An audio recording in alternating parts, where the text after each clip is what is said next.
राम राम। आप सभी के अंदर विराजमान मेरे परम पिता परमात्मा को मेरा कोटि कोटि नमन। हमारा सतगुरु सुखराम जी महाराज के ग्रंथ में आज मलिनता का अंग शुरू हो रहा है। मलिनता यानी मैलापन, गंदगी, दूषित होना या खराब होना। तो मलिनता का अंग का मतलब यानी इस शरीर में मलिनता है या आत्मा पर मलिनता है। आत्मा तो शुद्ध चेतन है, आत्मा तो ब्रह्म है, तो वो कैसे मलिन हो सकती है। लेकिन आत्मा पर मलिनता आ जाती है जब वो इस 5 तत्व के शरीर के साथ आ जाती है। पहले तो वो ब्रह्म में थी, बिल्कुल शुद्ध थी, चेतन थी, लेकिन मल मूत्र के संग से सभी डेढ़ कहा है। डेढ़ यानी शुद्र, यानी मनुष्य अपने शरीर से शुद्र हो न हो, आत्मा से शुद्र हो न हो, लेकिन वो अपने विचारों से, संकल्प विकल्पों से जरूर शुद्र हो जाता है। उसकी शुद्रता उसके विचारों में, आचार में, व्यवहार में आ जाती है। अगर उसका संग खराब है तो, अगर उसका मलिनता का संग है तो इसी बात की ज्ञान चर्चा करते हुए आज सतगुरुदेव बता रहे हैं कि मनुष्य के अंदर कितनी मलिनता है। रज विरज सु देह उत्पन्न हुई, गर्भ के वास 9 मास रहियो। तो आज के ज्ञान की चर्चा उन मनुष्य, उन ज्ञानियों के लिए है जो अपने आप को बड़ा और ऊंचा मानते हैं और जिनके अंदर अहंकार कूट कूट के भरा हुआ है, जिनको अपने इस शरीर पर इतना अहंकार है कि इनको इतनी भी बात समझ में नहीं आती है कि ये शरीर किससे बना हुआ है। पानी की एक बूंद से ये शरीर तुम्हारा पैदा हुआ है।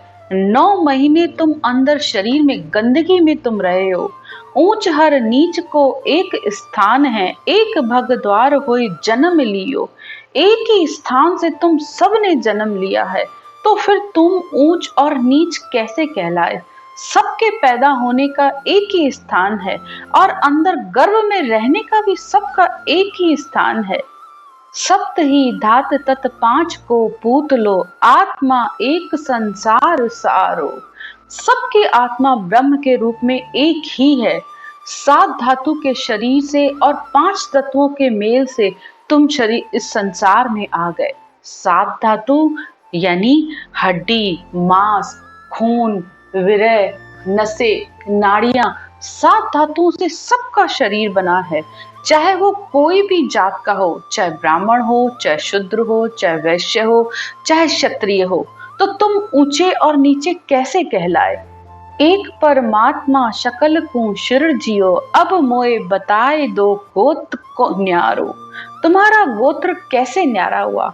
उस सृजनहार सृष्टिकर्ता परमात्मा ने सबको एक जैसा बनाया है। खाना पीना, रोना, उठना, बैठना, सोना, सब कुछ तो तुम्हारा एक जैसा है। हर कोई मुंह से भोजन करता है, आंखों से देखता है, कानों से सुनता है, सबकी इंद्रियां, मन, सबका एक जैसा है। तो तुम अपने आप को ऊंचा कैसे कहते हो। कोई अपने को ज्ञानी कहता है, किसी को धन का अहंकार, किसी को ज्ञान का अहंकार। हर किसी ने अपने आप को किसी न किसी बात से बांध रखा है। हर कोई अपने आप को बड़ा सिद्ध करने की कोशिश करता रहता है, लेकिन उस सृष्टिकर्ता ने बनाने में ही कोई अंतर नहीं किया, तो तुम कैसे संसार में बड़े कहलाए हो। एक ही आहार विहार सुखराम कहे, झरे नव द्वार मल मूत्र माही। सबका आहार व्यवहार सबका एक जैसा है। 9 द्वारे सबके झर रहे हैं, यानी 2 आंखों से, 2 कानों से, तुम्हारे मुंह से लार टपक रही है, तुम्हारे नीचे के 2 द्वारों से भी मल मूत्र टपक रहा है। तो तुम कैसे अलग हुए, तुम श्रेष्ठ कैसे हुए दूसरों से। ऐसा शरीर में वास कर पाड़िया, सुच आचार का काम काए। अब सतगुरुदेव उन ज्ञानियों से कहते हैं कि तुम ऐसे शरीर में तो वास करते हो, मल मूत्र के शरीर में रहते हो और सबकी काया मल मूत्र की है, लेकिन फिर भी अपनी शुद्धताई और आचार की बड़ाई करते रहते हो, तो तुम संसार में कैसे श्रेष्ठ हो। श्रेष्ठ मनुष्य अपने विचारों से होता है, अपने कामों से होता है, अपने संकल्प विकल्पों से होता है, लेकिन तुमने अपने अंदर कितने विषय विकार पाल रखे हैं, काम, क्रोध, लोभ, मोह, राग, द्वेष, निंदा, चुगली, कितनी तुमने चीजें अपने अंदर पाल रखी हैं, और फिर तुम कहते हो कि मैं शुद्ध हूं। तुम कैसे दूसरों से अलग और शुद्ध कहला सकते हो? शुद्ध तो मनुष्य तब ही हो सकता है जब वो अंदर की उसके अंदर पवित्रता आए, जब वो परमात्मा का नाम लेके ब्रह्म आत्मा को ब्रह्म परमात्मा में मिलाएगा, तब ही वो शुद्ध हो पाएगा। जहां से ये आत्मा बिछड़ कर आई, पर ब्रह्म से बिछड़कर जब ये आत्मा सृजनहार परमात्मा मिलेगी, तब ही तुम ब्रह्म कहलाओगे, तब ही तुम शुद्ध कहला सकते हो। बिना ब्रह्म भक्ति के, बिना सत्शब्द की भक्ति किए तुम ब्रह्म में नहीं मिल सकते, ना ही तुम्हें ब्रह्म की प्राप्ति हो सकती है। तो ब्रह्म परमात्मा की प्राप्ति के लिए तो भेद सहित ज्ञान घट आवे, प्रेम भाव नैचो मन पावे, मोक्ष मिलन की यही उपाय, दूजी नहीं शिष्ट में भाई। तो इस सृष्टि में मोक्ष प्राप्ति का, परमात्मा की प्राप्ति का एक ही रास्ता है। जब तक भेद सहित, भेद यानी इस ब्रह्म के नाम को इस श्वास प्रश्वास में राम के नाम को कैसे रटा जाए, जब तक इसका भेद नहीं समझोगे, तब तक परमात्मा में नहीं मिल सकते। क्योंकि ये ज्ञान आने पर ही वो सत्शब्द रूपी परमात्मा तुम्हें अंतर में लेने आएगा।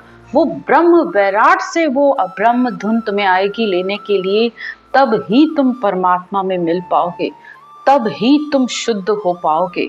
उसके बिना तुम शुद्ध हो ही नहीं सकते। तो सबसे पहले तो अंतर में अपने इन खराब विचारों को पहचानो। तुम्हारे अंदर काम, क्रोध, लोभ, मोह, अहंकार, कामना, तृष्णा, इच्छाएं, आशाएं, ये जितनी भी भरी हुई हैं, वो सब तुम्हारे अहंकार के कारण है। क्योंकि मनुष्य को अहंकार आता ही तब है, क्रोध अहंकार की सबसे बड़ी वजह होती है। क्रोध आता क्यों है? जब तुम्हारे मन की इच्छा के मुताबिक कुछ नहीं होता है और तुम क्रोध करते हो, और क्रोध और अहंकार में तुम कितने खराब शब्द, कितने विचार तुम्हारे खराब और अशुद्ध हो जाते हैं, उन सब की चर्चा आज सतगुरुदेव कर रहे हैं। कुबुद कलाल घरे विषय पद पी रहे, काय चमार तोय चूटे। खराब विचार करना, विषय भोगों में लगना ही मद पीने के बराबर है। कामना, वासना रखना ही चमारपना है। चमार बाहर चमड़ी से नहीं होता है। चमारपना हमारी अंतर की कामनाएं और हमारी इच्छाएं हमारी चमार के बराबर हैं। भूख की भांग पी मन विकली भयो, मेरे मरजाद बिन पड़े ऊठे। तुम्हारी इंद्रियां हर समय भोगों में लगी रहती है, हर समय तुम्हें भोगों की चाहना लगी रहती है। मन के खराब विचार, ये ही मन का अपंग होना है, विकली होना है। हर समय तुमने अपने मन को दूसरों के पर आधारित कर रखा है। कोई तुम्हारे कहने पे चला, तुम्हारे मन की हो गई तो तुम्हारा मन खुश। तो तुम हर समय अपंगी तो हो, दूसरे पर आधारित रहते हो कि वो तुम्हें खुशी देगा, वो तुम्हारा सहारा बनेगा। अपने इन्हीं खराब विचारों के कारण न तुम संसार की मर्यादा रखते हो, न कुटुंब परिवार की मर्यादा रखते हो, ना ही ज्ञान को सुनते हो, ना ज्ञान को धारण करते हो। और अगर सुन भी लेते हो तो तुम्हारे विचार इतने अशुद्ध हैं कि तुम्हारे अंदर वो ज्ञान बैठता भी नहीं है। पाप तो पारदी फंदले रोपियो, भरम के भीलड़े बाल सांदो। हर समय कभी अपने विचारों से, कभी अपने शब्दों से जीव मात्र को कष्ट पहुंचाते रहते हो। ये सबसे बड़ा पाप है। और जिन साधनों से परमात्मा की प्राप्ति नहीं है, वो हर समय करते रहते हो, सिर्फ अपने शरीर के सुख के लिए, अपनी खुशी के लिए, जिससे तुम्हारा आवागमन मिटता ही नहीं है, जिससे तुम्हें मोक्ष की प्राप्ति हो ही नहीं सकती। ऐसे साधनों के तुमने भ्रम पाल रखे हैं कि मैं ये करूंगा तो मेरी मुक्ति हो जाएगी। तो ये कौन सी मलिनता है? ये मैलापन है, तुम्हारे भरम रूपी मैलापन, तुम्हारा पाप रूपी मैलापन, तुम्हारे विचारों का मैलापन। इसे मलिनता कहते हैं। नैण कसाइणो हेर कर मारसी, मोह का जाल माए जीव फंदो। तुम्हारी आंखों में हमेशा कुदृष्टि बनी रहती है। जैसे बाहर कसाई को बकरा अच्छा दिख जाए तो उसके मन में लालच आ जाता है कि इसे मार के मैं ज्यादा धन कमा सकता हूँ। इसी तुम्हारे नेत्रों में भी वही लालच भरा रहता है। कुछ अच्छा देखते हो और अंदर में इच्छाएं पालना शुरू कर देते हो कि ये मुझे मिल जाए। तो ये कसाई के बराबर ही है। मोह का जाल माए जीव फंदो, और मोह का ऐसा माया जाल तुमने घेर रखा है कि कभी कुटुंब का, कभी परिवार का, कभी समाज का, हर समय जो असत्य है, जो जाना है, उस मोह के फंदे में पड़े रहते हो। ठग अहंकार भाव प्यार कर ठगियो, लोभ लबाड़ नित डोले। अहंकार, किसी को ज्ञान का अहंकार तो किसी को अज्ञान का अहंकार। अज्ञान का अहंकार तो मनुष्य को डुबोता ही है, लेकिन ज्ञान का अहंकार भी मनुष्य को डुबो देता है। उसके ज्ञान की उसके अंदर इतना अहंकार आ जाता है कि वो अपने आगे किसी को कुछ समझता ही नहीं है। मुझे सब पता है, तो किसी दूसरे की बात भी नहीं उससे सुननी पसंद आती है। इतना अहंकार से प्यार है कि हर समय खुद को अंदर ठगता रहता है, यानी खुद ही खुद को मूर्ख बनाता रहता है। कोई दूसरा तुम्हें क्या बनाएगा। तुम अपने अहंकार में इतने बेहोश होते हो कि तुम्हें पता ही नहीं चलता है कि वो कब आकर तुम्हारे अंदर घर कर लेता है। लोभ लबाड़ नित डोले, और लोभ वो हर समय तुम्हारे अंदर किसी न किसी चीज का बना ही रहता है। मेनका 5-25 तोय लूट सी, शबल शरणा बिन नाय छोड़े। 5 विषय, 25 प्रकृतियां हर समय तुम्हें लूटती रहती हैं अंदर, लेकिन बिना परमात्मा का नाम लिए अगर तुम सोचते हो कि मैं इन विषय विकारों से मुक्त हो जाऊं, इस मलिनता से मुक्त हो जाऊं, तो हो ही नहीं सकता। उस सबल परमात्मा का शरणा तो तुम्हें लेना ही पड़ेगा। अंतर में जब तक इस श्वास में, इस उठती बैठती श्वास में जब तक तुम नाम जप और सिमरन नहीं करोगे, तो ये पांचों विषय, काम, क्रोध, लोभ, मोह, अहंकार, अहमता, ममता, तुम्हारी इच्छाएं, आशाएं हर समय तुम्हारे ऊपर हावी रहेंगी। तुम इनसे छूट ही नहीं सकते। तुम कितनी ही ताकत लगा लोगे, सोचोगे कि मैं बैठ के इनको रोक लूंगा, मन से किए से हो जाएगा, तो मन के किए तो कुछ होवत नाही।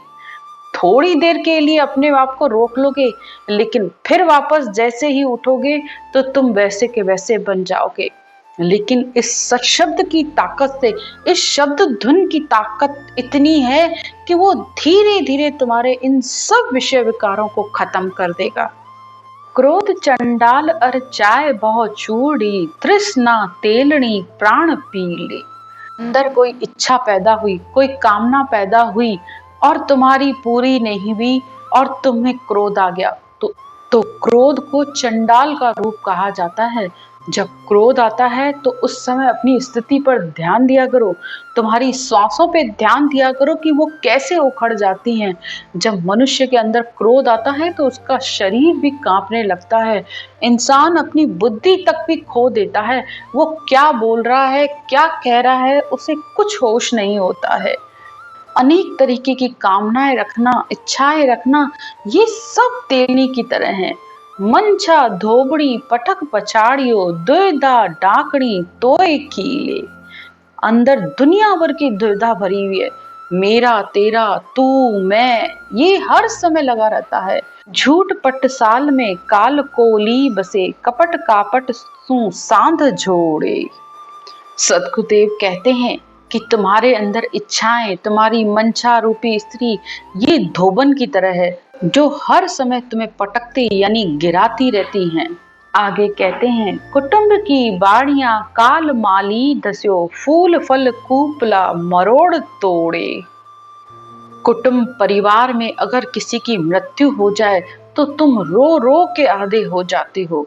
उनके विछोह में, उनके विरह में तुम अपनी शुद्धि बुद्धि तक भी भूल जाते हो। इतना भी नहीं समझते हो, इतना ज्ञान सुनते हो कि राम जी की आत्मा थी, राम जी ने बुला ली। सब ही जात तो है पिंड में पाड़िया, सुच आचार चले किम थारो। तो सद्गुरुदेव कहते हैं 36 ही जातियां तो तुम्हारे अंदर भरी हुई हैं, तुम बाहर की शुद्धताई की क्यों बात करते हो। सद्गुरुदेव ये सब बातें ज्ञानियों से कह रहे हैं कि अपने आप को इतना बड़ा मानते हो, अपने को शुद्ध मानते हो, इतना अहंकार भर रखा है, इतनी विषय वासनाएं भर रखी हैं, इतनी मलिनता, इतनी गंदगी तुमने अंदर भर रखी है, तो तुम शुद्ध कैसे कहला सकते हो। आगे कहते हैं दास सुख राम चहु वरण ही शुद्र है, ब्रह्म की भक्ति किया ब्रह्म ही सारा। तो सद्गुरुदेव कहते हैं कि चारों ही वर्ण शुद्र है, अपने विचारों से शुद्र है। शुद्र शरीर से नहीं होता है, मनुष्य अपने विचारों से शुद्र होता है, और उसका शुद्रपना तब ही दूर होता है जब वो ब्रह्म की भक्ति करके ब्रह्म में मिलता है, और इस सत्शब्द की प्राप्ति करके उस ब्रह्म परमात्मा में मिल जाए। ब्रह्म आत्मा उस परब्रह्म परमात्मा में जब तक नहीं मिलेगी तब तक उसका शुद्रपना नहीं खत्म होगा। आज की चर्चा यहीं तक। राम राम।